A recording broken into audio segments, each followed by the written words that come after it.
Um, how is sort of an intangible question, which is how many conversations have you had, or do you have, or do you need to have with the guys about the stakes of this week, knowing that these are the last big, potentially for a lot of these guys, the last big games before World Cup qualifying starts, and what kind of a statement there is to make in these games?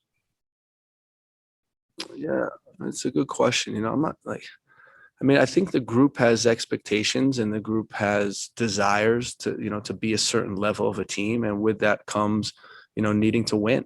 So I think for our own group, we want to win.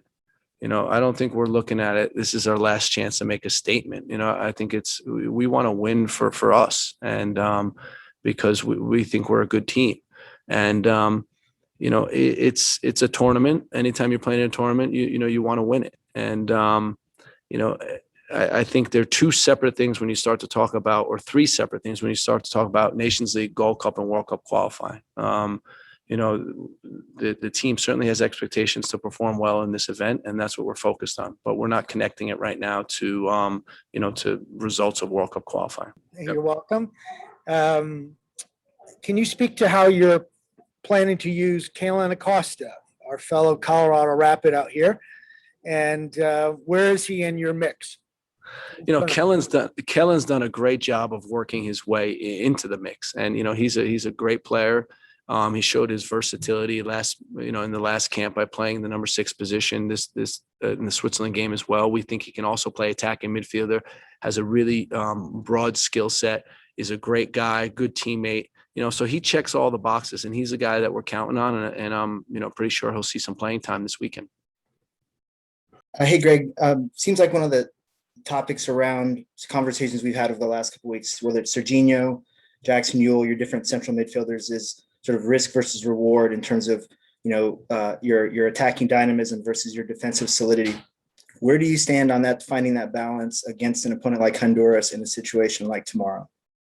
Yeah, we need to be aware of their threats. It's like any game. I think you set your team up to, especially in a tournament format, to be aware of the opponent's threats. And they certainly have threats in offensive transition. Elise is a very dynamic player. We know him well from Major League Soccer. We also know him well because he plays with Reggie Cannon and Boa Vista.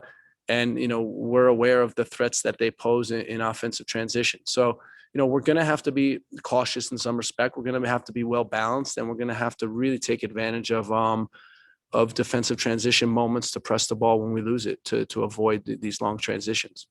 What is the pressure that you can relieve? Because tomorrow you are the ones that's supposed to get through the next step of the final. So how you handle that, and what is the terms to handle Pulisic after become a champion in the UEFA Champions League and put it on this stage after a few hours from winning that tournament? Good luck and have a good day, coach. Yeah, I think to first talk about Christian, this is a player that has gone where no other American player has gone and won the Champions League with his club and played a key role in doing that.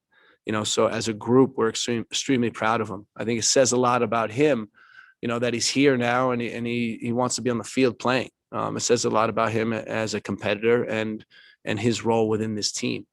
Regarding pressure, it's for us, it's something that you have to deal with if you're a professional soccer player, right?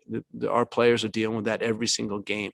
There's pressure on our players to win every single game that they're playing in, and this is no different. So, for us, it is what it is, and we'll deal with it. We have a game plan, and that's what we'll focus on in this game.